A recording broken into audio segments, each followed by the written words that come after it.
বৈষম্যের ঠাঁই নাই।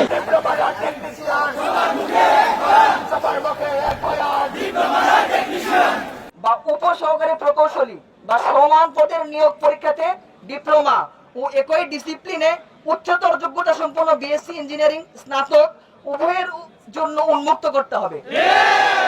আমাদের 3 নম্বর শেষ দাবি, বিএসসি ইন ইঞ্জিনিয়ারিং স্নাতক ব্যতীত প্রকৌশলী পদবি ব্যবহারকারীদের বিষয়ে অন্যান্য দেশের মতো যথাযথ আইনি পদক্ষেপ গ্রহণ করতে হবে।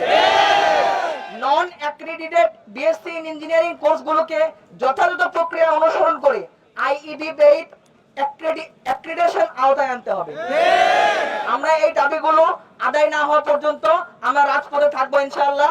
আমরা আমাদের দাবিগুলো আদায় করে রাজপথ থেকে যাব ইনশাআল্লাহ। হবে না ছাগল দিয়ে হাল চাষ, ছাগল দিয়ে হাল চাষ হবে না, হবে না। সবার মুখে এক বয়ান, ডিপ্লোমা টেকনিশিয়ান, ডিপ্লোমা টেকনিশিয়ান সবার মুখে এক বয়ান। Action to action, direct action, action to action, direct action. কোথাও বিরুদ্ধে ডাইরেক্ট অ্যাকশন, সিন্ডিকেটের বিরুদ্ধে ডাইরেক্ট অ্যাকশন। সিন্ডিকেটের কালো হাত ভেঙে দাও, ঘুরিয়ে দাও, সিন্ডিকেটের কালো হাত ভেঙে দাও, ঘুরিয়ে দাও। কোথাও বিরুদ্ধে ডাইরেক্ট অ্যাকশন। সারা বাংলায় খবর দে, কোথাও খবর দে, কোথাও খবর দে, সারা বাংলায় খবর দে, সারা বাংলায় খবর দে, কোথাও খবর দে। প্রকৌশলের অধিকার আমাদের অধিকার।